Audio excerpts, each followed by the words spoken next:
গাইছ এয়া চব আমাৰ মায়ে কঁঠাল লৈ বহিছে। এয়া কঁঠাল লৈ বহিছে দেই। আমাৰ মায়ে খাব বোলে, তুমি খাবা না? মই নেখাওঁ, তুমিয়ে লৈ যাবা।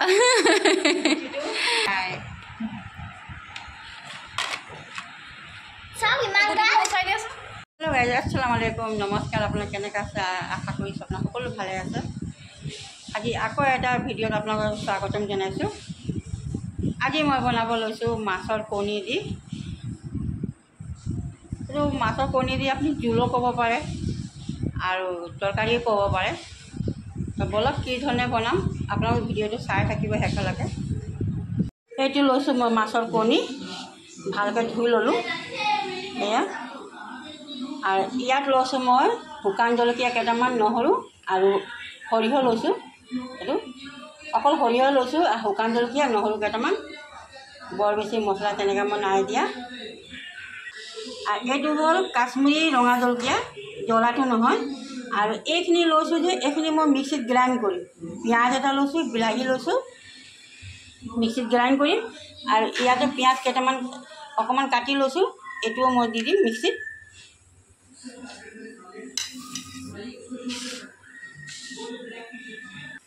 এতিয়া মই মিক্সিত গ্ৰাইণ্ড কৰি লওঁ এইবিলাক। এয়া লৈছোঁ মই, ইয়াতে মিক্সিত দি দিম।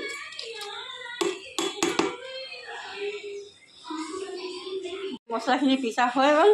ইয়াত এতিয়া মই দিম এই পিঁয়াজখিনি লৈছিলোঁ যে, পিঁয়াজ আৰু বিলাহী দি দিছোঁ। আকৌ এইখিনি পিছা হৈ গ'ল।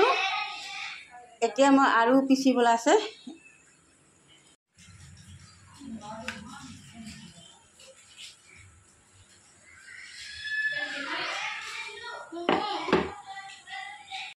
ইমান গৰম লাগিছে গাইজ, এয়া চব গোটেই একদম মোক পূৰা ঘামি গৈছে গৰমত। ইমান গৰম লাগিছে আৰু আপোনালোকৰ কাৰণে ইমান কষ্ট কৰোঁ মই। এই গৰমত কিটচেনত সোমাব লাগে আৰু আপোনালোকে ছাপোৰ্টে নকৰে মোক। এয়া হ'ল মাছৰ কণী, ইয়াত মই অকণমান নিমখ দিম। এয়া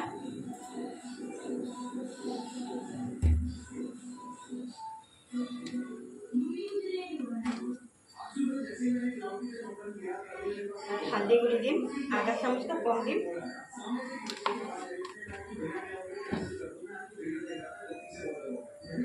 আৰু এইখিনি মছলাখিনি মই গ্ৰাইণ্ড কৰি লৈছিলোঁ যে, ইয়াৰ পৰা অকণমান দি দিম মই, তেতিয়া আৰু টেষ্টি হ'ব খাবলৈ কাৰণে।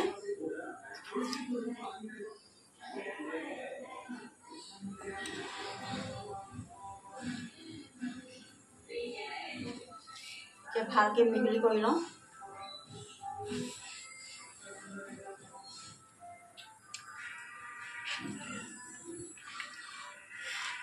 এতিয়া হৈ গ'ল মিহলি কৰা।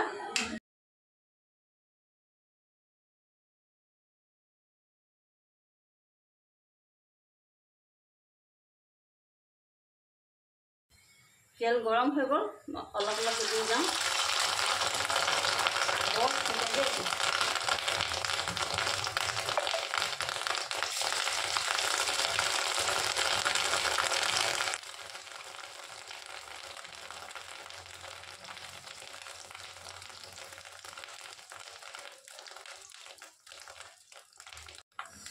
এয়া হৈ গ'ল, এইটো উলিয়াই লওঁ।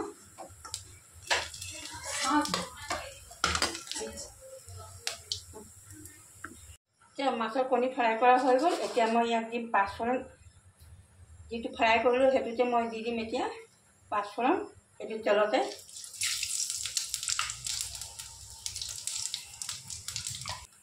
আমি এটা পিঁয়াজ কাটি থৈছিলোঁ, এইটো মই দি দিছোঁ।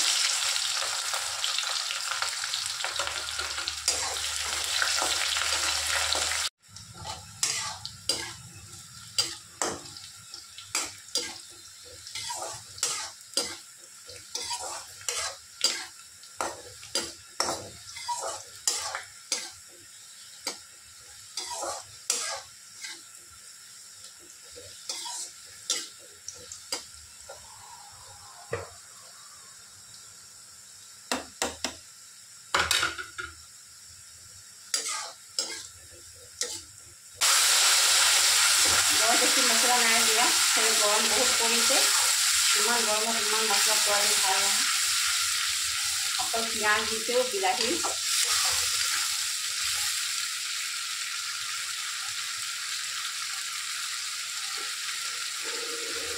লগতে পানী অকণমান দি দিম।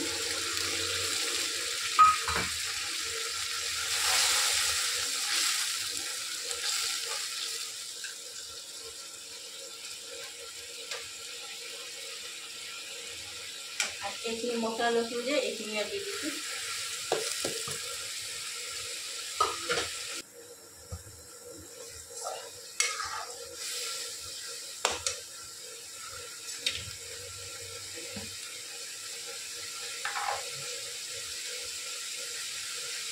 এতিয়া নিমখ দিম 1 চামুচ।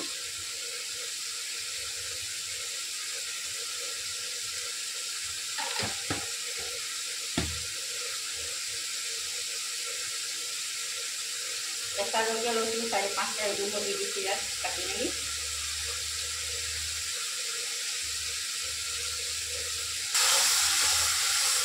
মছলাখিনি ভাজি লওঁ। এতিয়া আলু লৈছিলোঁ 2টা, মই কাটি লৈছোঁ ডখৰকে।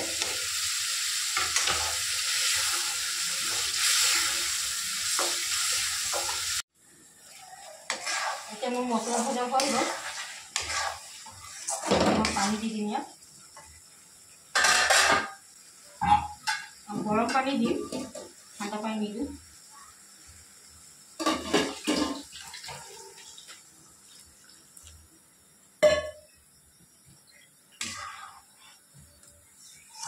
এতিয়া মই ঢাকন মাৰি দিম। মছলাখিনি যেতিয়া উতলিব তেতিয়া মই মাছৰ কণীটো ইয়াত দি দিম।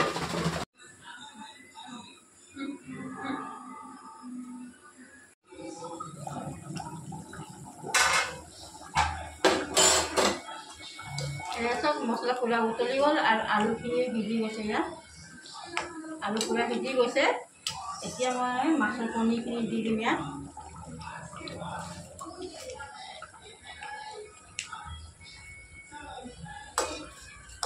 দি কিনে অকণমান যদি উতলে আৰু নমাই দিম।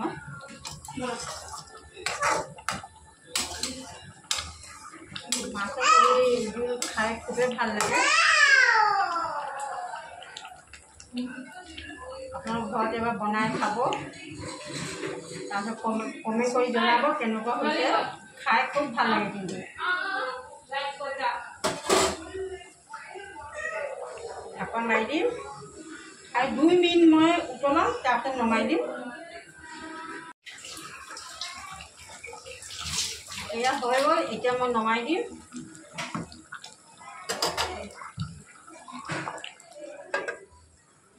অকণমান ধনিয়া পাত দিম। এতিয়া মই ধনিয়া পাত অকণমান দি দিম।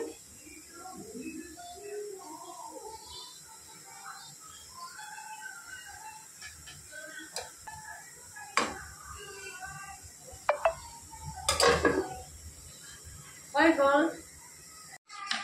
মোৰ মাছৰ কণী চব্জি বনাই ৰেডি হৈ গ'ল। এতিয়া মই উলিয়াই লওঁ। ভাত খাবলৈ সময় হৈ গৈছে।